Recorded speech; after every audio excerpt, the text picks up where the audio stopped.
In this modern age, sexualities outside of the heteronormative are becoming increasingly accepted in select societies.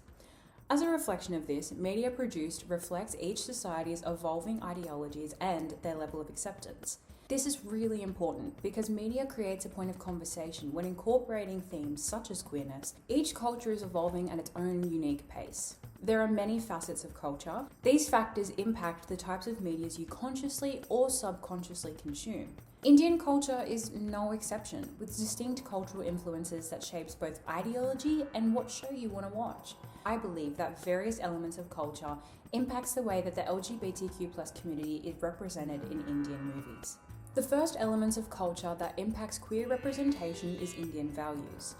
There is a strong value placed on acceptance in Indian culture, placing high value on connection in family and social circles. Due to this collectivist ideology, a person's accomplishments and reputation reflect on their family. A motivating factor for success is the ability to share their achievements with those that they love. Finally, a key element of Indian culture is their social hierarchy, the older, wealthier, and male members of the family earning more respect than others. These cultural elements are prevalent in many Bollywood movies, including the 2019 film Ek Ladki Ko Dekha To Aisa Laga. In it, these values are incorporated into the main character's coming out storyline. Sweetie's father says Sweetie's sexuality will bring shame onto the family. Sweetie's brother, father, and grandmother also establish their control and authority over Sweetie throughout the film. These cultural values are core plot points in Sweetie's journey, her family disapproving of her relationship with her significant other at first. In fact, her brother doesn't even come around by the end of the movie and refers to queerness as an illness. As these characteristics are specific to India and we are looking at it in an Indian lens, it is no wonder that they are present in Bollywood-produced films, as media producers are a reflection of the society's values that they reside in. However, through research I discovered that not all Indian-produced movies represent the queer community in the same way that most Bollywood movies do. For example, a 2010 indie film called I Am is an Indian-produced movie that appropriately represents the LGBTQ+ community. For context, the film was created and released after the Indian Penal Code 377 was repealed in 2009. Before the repeal, this law meant that same-sex coupling was prohibited. The movie's storyline was influenced by this major historical event for the LGBTQ+ community in India, a portion of the movie taking place when citizens are celebrating the repeal. However, the movie isn't all rainbows and roses. India's police force has a history of brutality against the queer community, discriminating against them for their sexual orientation.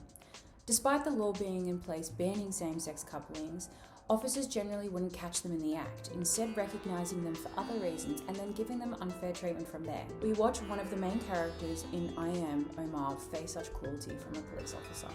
The movie also contains scenes of gay men going on a date and kissing, something that isn't even seen at all in Sweetie's movie.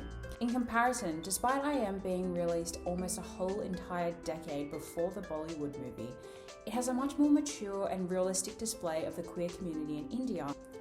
But why is the older movie so much more progressive? In my research of Indian cinema, it didn't even occur to me that there were movies produced outside of Bollywood, which is silly, but when you think of India, you generally do think of Bollywood. However, I would find out that I was obviously incredibly wrong, with Indian indie films discussing what is considered taboo topics and steering away from controversial cultural elements associated with Bollywood. Bollywood is a large institution which generates large sums of profit for the community. It creates pressures for movies to perform well and make content that fits in with the general population's opinions and values, but also means that it's going to have a poor representation of queer characters because India in general is just a little bit behind when you're looking at legalization of something as simple as same-sex couplings, let alone same-sex marriage.